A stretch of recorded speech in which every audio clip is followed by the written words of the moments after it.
Insatisfaisant, c'est ainsi que la majorité des députés ont qualifié les 2 jours de face-à-face avec le pouvoir exécutif. Ils espéraient une véritable concertation pour résoudre les problèmes de la population, mais n'ont eu droit qu'à une simple présentation de projet. Pour certains élus, cette rencontre a porté atteinte à la crédibilité même de l'Assemblée nationale.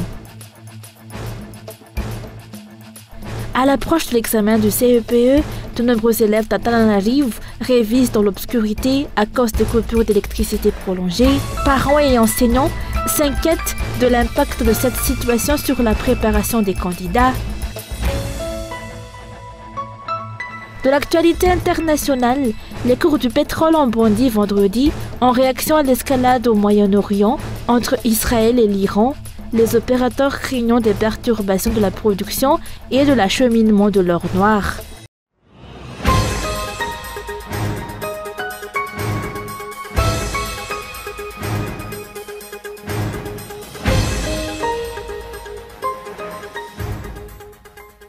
Insatisfaisant, c'est le mot qui a résumé les 2 jours consécutifs de face-à-face entre les députés et le pouvoir exécutif, selon la majorité des élus. Alors qu'ils s'attendaient à une plateforme permettant de montrer une réelle volonté de résoudre les problèmes de la population et de mieux coordonner les responsabilités entre les 2 institutions, la rencontre s'est limitée à une présentation de projet prétendument en cours de réalisation. L'Assemblée nationale a été bafouée et les députés ne sont plus à la hauteur de leurs fonctions après ces événements. L'Assemblée n'est plus ce qu'elle était, à cause de certains députés. Du temps du régime Arema, il y avait pourtant des députés Arema, mais ils ne faisaient jamais l'éloge du gouvernement.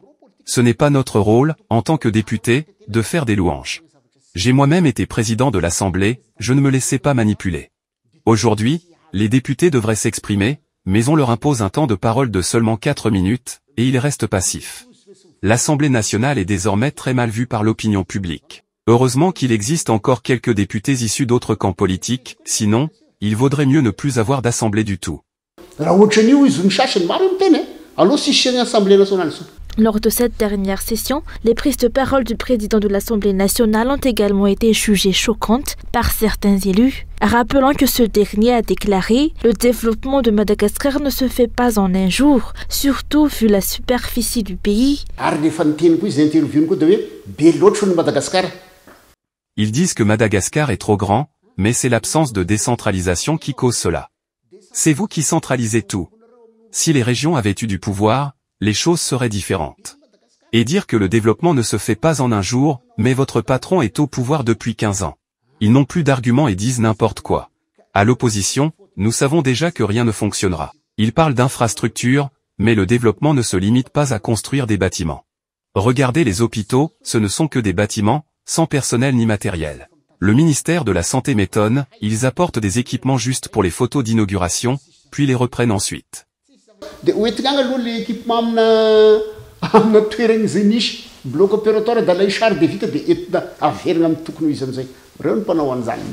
ne s'agit plus simplement de débats stériles. Ce que les députés attendent aujourd'hui, c'est une coopération réelle et des responsabilités assumées. En attendant la suite de ces échanges, une question essentielle demeure. Le pouvoir exécutif saura-t-il enfin prendre des mesures concrètes face aux problèmes vécus par la population? Ou tout cela restera-t-il de simples paroles en l'air? S'interrogent les observateurs.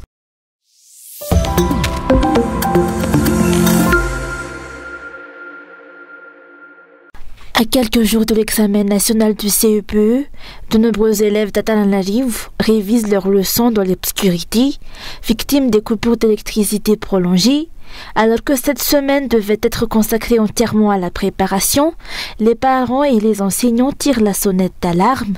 Les conditions ne sont pas réunies pour assurer des révisions efficaces. Les coupures surviennent chaque jour aux heures cruciales, notamment entre 18h et 21h, moment où les élèves devraient faire leurs devoirs et réviser. Il n'y a ni concentration ni efficacité possible dans ces conditions.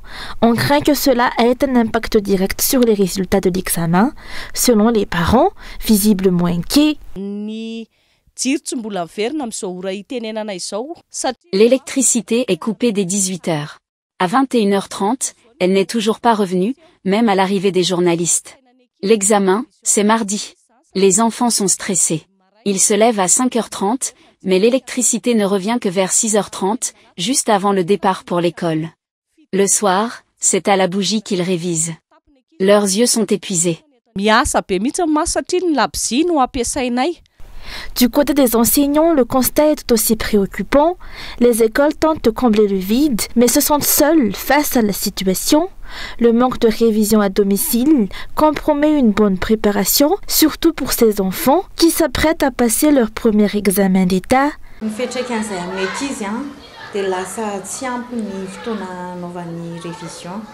Le temps de révision à la maison est quasi nul. On voit déjà les effets, les dernières notes aux examens ont chuté. L'élève doit apprendre à l'école, renforcer à la maison, et rester concentré. Mais aujourd'hui, tout repose sur l'école seule. Les parents, faute d'électricité, n'ont même plus l'occasion d'échanger calmement avec leurs enfants.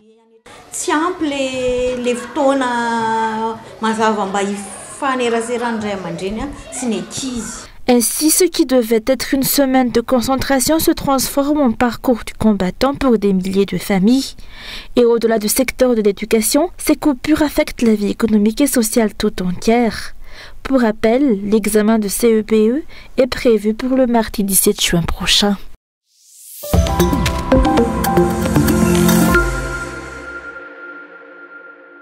Laisser la population s'exprimer librement et manifester dans la rue pour faire entendre sa souffrance, a exhorté aujourd'hui le professeur Roger Alsan, leader de la plateforme Vundkel Fanarina Pyrénées ou VKFP.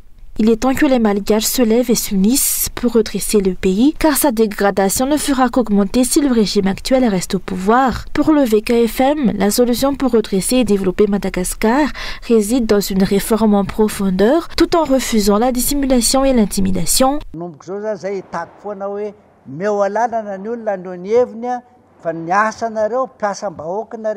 Nous allons exiger que la population puisse s'exprimer librement. Le devoir des autorités est de la protéger, non de la réprimer. Il n'y a ni fauteur de troubles ni tentative de coup d'État, le président partira le moment venu. Le ras-le-bol du peuple ne peut être étouffé. On ne peut ignorer indéfiniment l'État et ses responsabilités. Le jour où la population dira « stop », il n'aura pas d'autre choix que de partir. Notre devoir est de dire à la population qu'assez, c'est assez, assez de négligence, assez de souffrance.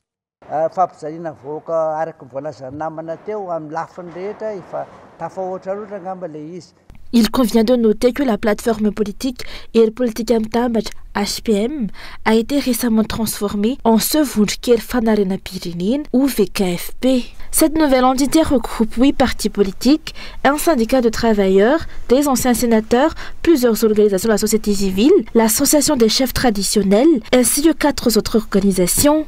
Le VKFM rejette catégoriquement la formation d'un gouvernement de coalition et plaide en faveur d'une réforme structurelle profonde comme seule issue viable.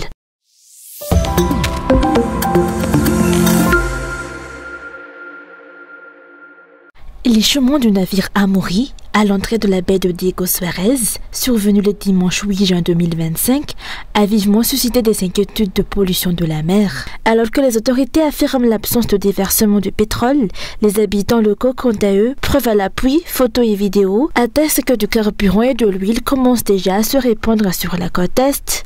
Les autorités et les journalistes d'Atsaranan se sont rendus sur place pour évaluer la situation du navire bloqué à l'embouchure du lagon. Au cours de cette visite, ils ont observé des traces d'hydrocarbures et de saletés fines et noires dispersées sur les rochers du littoral, notamment autour des îles situées au centre de la baie de Diego Suarez. Les responsables ont déclaré qu'ils n'étaient pas encore certains si ces traces provenaient du navire ou s'il s'agissait d'une pollution antérieure. Les autorités ont également annoncé que le navire serait déchargé car sa manœuvre est entravée tant qu'il est rempli. Le personnel portuaire prépare actuellement l'allègement et le déchargement de ces marchandises. Malgré ces explications, il est manifeste que les autorités se montrent extrêmement prudentes dans leurs déclarations et leur reconnaissance de la situation. Elles n'osent pas affirmer directement « oui, il y a de la pollution », même si celle-ci est perceptible et visible. Si la présence de cette pollution n'est pas officiellement reconnue, qu'adviendra-t-il du traitement de la mer d'Émeraude? S'agit-il d'un désastre ignoré ou minimisé? Si le silence reste la seule réponse face à la pollution observée, l'océan et ses ressources marines pourraient être irrémédiablement menacés. Il n'est pas nécessaire d'attendre une marée noire majeure pour subir des pertes. Parfois, un simple déni des excuses infondées suffit à ouvrir la porte à des dommages considérables, selon les observateurs.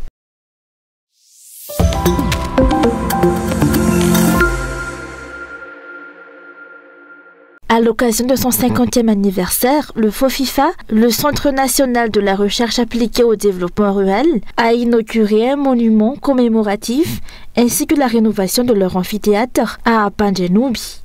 La cérémonie a été l'occasion de rappeler que la recherche constitue un pilier fondamental du développement. Le FOFIFA, à travers ses chercheurs et techniciens, joue un rôle clé dans la mise au point de solutions concrètes pour les agriculteurs. Il œuvre notamment à la production d'engrais adaptés et au développement de semences résistantes à la sécheresse, au froid ou aux fortes pluies, que ce soit pour le riz, le cacao ou d'autres cultures stratégiques.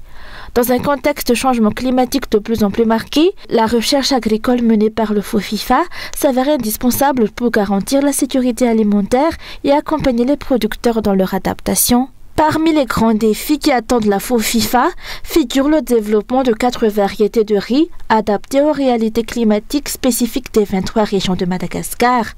Une mission qui illustre l'importance de l'ancrage territorial de la recherche. Pour rappel, le jubilé d'or du FOFIFA s'articule autour du thème « Bilan de la recherche agricole, hier, aujourd'hui et demain, pour un développement durable de Madagascar ».